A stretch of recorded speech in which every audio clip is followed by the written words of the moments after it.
ഒരു വികസിത സമൂഹത്തിന് വേണ്ട നേട്ടങ്ങൾ സ്വന്തമാക്കിയ കേരളം ഇന്ന് നേരിടുന്ന വലിയ പ്രതിസന്ധികളിലൊന്ന് വന്യമൃഗ സംഘർഷം തന്നെയാണ്. വനവും മനുഷ്യരും തൊട്ടുരുമി നിൽക്കുന്ന നാട്ടിൽ വന്യമൃഗ സംഘർഷങ്ങൾ ഉണ്ടാക്കുന്ന പ്രതിസന്ധി വളരെ വലുതാണ്. കഴിഞ്ഞ 30 വർഷത്തിനിടെ 31% ജനസംഖ്യാ വർധനമാണ് കേരളത്തിലുണ്ടായിട്ടുള്ളത്. സ്വാഭാവിക വനത്തിന്റെ വർധനവ് വെറും 3.8% മാത്രമാണ്. ഇതിനിടെയും വനം കയ്യേറ്റത്തിന്റെ കാര്യം വിസ്മരിക്കാതെ വയ്യ.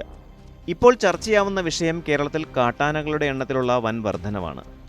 3 സ്വകാര്യ ഏജൻസികൾ കഴിഞ്ഞ വർഷം നടത്തിയ കാട്ടാനകളുടെ കണക്കെടുപ്പിലാണ് ഇക്കാര്യം വ്യക്തമായത്.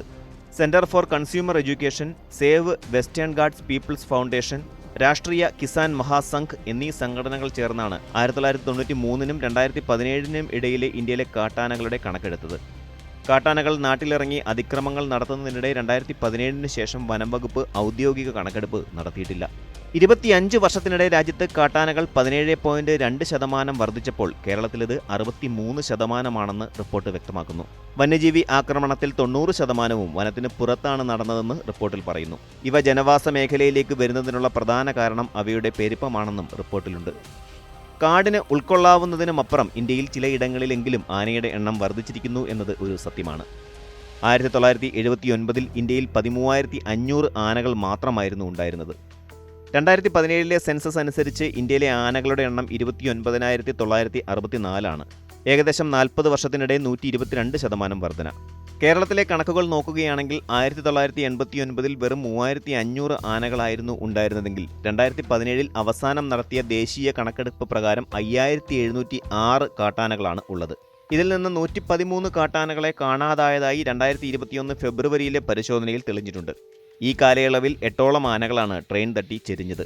കാട്ടാനകൾ 1972-ലെ വന്യജീവി നിയമത്തിന്റെ 1ാം പട്ടികയിൽ ഉൾപ്പെടുന്നതിനാൽ അവയുടെ പരിപാലനത്തിന് നിയമത്തിലെ വ്യവസ്ഥകൾക്ക് അനുസൃതമായ മാനദണ്ഡങ്ങളാണ് വനംവകുപ്പ് നടപ്പാക്കുന്നത്. കേരളത്തിലെ ആകെ ഭൂമിയുടെ 29.11% വനവിസ്തൃതി. വന്യജീവികളുടെ പെരുപ്പം കൂടുമ്പോൾ സ്വാഭാവികമായും ഭക്ഷണത്തിനു വേണ്ടി അവർ തമ്മിൽ മത്സരമുണ്ടാവുകയും ഭക്ഷണവും വെള്ളവുമൊക്കെ തേടി കാടിറങ്ങുകയും ചെയ്യുന്നു. വനം വകുപ്പിന്റെ 2022-ലെ കണക്കനുസരിച്ച് സംസ്ഥാനത്ത് 1004 മനുഷ്യ വന്യജീവി സംഘർഷ കേന്ദ്രങ്ങളുണ്ട്. എന്നാൽ കേരളത്തിലെ ഫോറസ്റ്റ് സ്റ്റേഷനുകൾ 124 മാത്രമാണ്. കാടുകളിൽ ആനകളുടെ എണ്ണം കൂടുകയാണെന്ന അനൗദ്യോഗിക കണക്കിൽ ആശങ്കയിലാണ് മലയോര മേഖല. കാട്ടാനയുടെ ആക്രമണത്തിൽ അടിക്കടി ആളുകൾ മരിക്കുന്നതോടെ ഭീതി പാരമ്യത്തിലാണ്. കേരളത്തിലെ വനങ്ങളോട് ചേർന്നുള്ള ജനവാസ മേഖലകളിൽ കാട്ടാന ശല്യം ദിനം പ്രതി ഏറുകയാണ്. കാട്ടിൽ ആനകളുടെ എണ്ണം കൂടിയെന്നത് ഒരു വസ്തുത തന്നെയാണ്. സ്വാഭാവികമായും അവ നാട്ടിലേക്ക് വരും. കാടിറങ്ങുന്ന മറ്റ് വന്യമൃഗങ്ങളെപ്പോലെ കാട്ടാനകളെ അങ്ങനെ സ്ഥിരമായി പിടിച്ചുകൊണ്ടുവന്ന് സംരക്ഷിക്കാനുള്ള സംവിധാനം ശരിക്കും കേരളത്തിനില്ല. അവയെ പ്രതിരോധിച്ച് ജനങ്ങളുടെ സുരക്ഷ ഉറപ്പാക്കുന്നതിൽ ബന്ധപ്പെട്ട ഉദ്യോഗസ്ഥർ കൂടുതൽ ഉത്തരവാദിത്തം കാണിക്കണമെന്നാണ് വനയോര മേഖലയിൽ താമസിക്കുന്നവരുടെ ആവശ്യം. ആനകൾ ഭക്ഷണത്തിനും മറ്റും ആശ്രയിക്കുന്നത് പ്രധാനമായും പുൽമേടുകളെയും മുളകളെയുമാണ്.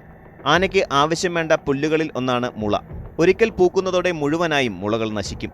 ഒരു പ്രദേശത്തെ മുളകൾ ഒരുമിച്ച് പൂക്കുകയും നശിക്കുകയും ചെയ്യുമ്പോൾ ആ പ്രദേശത്തെ ആനകൾ തീറ്റ തേടി നാട്ടിലിറങ്ങുന്നത് പതിവാണ്. നിലവിൽ കാടിന്റെ സ്വാഭാവികമായ പുൽമേടുകൾ അഥവാ വെജിറ്റേഷൻ ആനകൾക്ക് ചേരുന്നതാണോ എന്നതാണ് ഉയരുന്ന മറ്റൊരു ചോദ്യം. മഴക്കാലത്ത് തുറന്ന പുല്ലുള്ള പ്രദേശങ്ങളാണ് ആന വെജിറ്റേഷനായി തിരഞ്ഞെടുക്കാറ്. വേനലാകുന്നതോടെ വെള്ളം തിരഞ്ഞുള്ള യാത്രകൾ ആരംഭിക്കും. കാട്ടിൽ ഭക്ഷണത്തിന് ക്ഷാമം നേരിടുന്നതായും റിപ്പോർട്ടുകളുണ്ട്. ഈ സമയങ്ങളിൽ അയൽ സംസ്ഥാനങ്ങളായ കർണാടകയിൽ നിന്നും തമിഴ്നാട്ടിൽ നിന്നും കൂടുതൽ ആനകൾ കേരളത്തിൽ എത്തുന്നത് പതിവാണ്. കിടങ്ങുകളും വേലികളും എല്ലാം മറികടന്നാണ് ആനകൾ കൃഷിയിടങ്ങളിലേക്ക് ഇറങ്ങുന്നത്.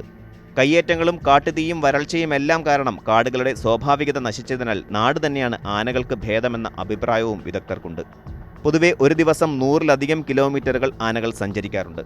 കാടിന്റെ വിസ്തൃതി കുറയുമ്പോൾ ആനത്താരകളും കുറയുകയാണ്. ഒരാനയുടെ വിഹാരപരിധി 90 മുതൽ 800 ചതുരശ്ര കിലോമീറ്ററാണ്. അതേസമയം ഒരാനയ്ക്കുള്ള വനത്തിലെ വിഹാരപരിധി ഏറ്റവും കുറവ് കേരളത്തിലാണ്. 1/4 നൂറ്റാണ്ടിനിടെയുള്ള ആനകളുടെ വർധന കർണാടകത്തിൽ 10%-വും തമിഴ്നാട്ടിൽ 20%-വും മാത്രമാണെന്നിരിക്കെ കേരളത്തിൽ അത് 63%. അസമിൽ അത് വെറും 3.5% മാത്രമാണ്. ആനകളുടെ വനത്തിലെ വിഹാരപരിധി ഏറ്റവും കുറവ് കേരളത്തിലാണ്. 1.70 ചതുരശ്ര കിലോമീറ്റർ മാത്രമാണ് കേരളത്തിൽ ഒരാനയ്ക്കുള്ള വിഹാരപരിധി. ജാർഖണ്ഡിൽ അത് 33.80 ചതുരശ്ര കിലോമീറ്ററും ഒഡീഷയിൽ 22.40, മേഘാലയയിൽ 8.44, തമിഴ്നാട്ടിൽ 6.35 ചതുരശ്ര കിലോമീറ്റർ, കർണാടകത്തിൽ 3.73, അസമിൽ 3.50 ചതുരശ്ര കിലോമീറ്റർ എന്നിങ്ങനെയാണ് മറ്റിടങ്ങളിലെ വിഹാരപരിധി. അതേസമയം വനാതിർത്തികളിൽ കാട്ടാനകൾക്ക് നേരെ നടക്കുന്ന ആക്രമണവും ചൂഷണവും നിയമലംഘനങ്ങളും കൂടുകയാണെന്നാണ് പരിസ്ഥിതി പ്രവർത്തകരുടെ വാദം. ഒരു ആവാസ വ്യവസ്ഥയിൽ എത്ര വന്യജീവികളെ ഉൾക്കൊള്ളാമെന്നത് സംബന്ധിച്ച് വിശദ പഠനം ആവശ്യമാണെന്നാണ് വിദഗ്ധർ നിർദ്ദേശിക്കുന്നത്. അധികമുള്ളവയെ മറ്റൊരിടത്തേക്ക് മാറ്റിപ്പാർപ്പിക്കാനുള്ള ശ്രമങ്ങൾ ഉണ്ടാകണമെന്നും വിദഗ്ധർ നിർദ്ദേശിക്കുന്നുണ്ട്.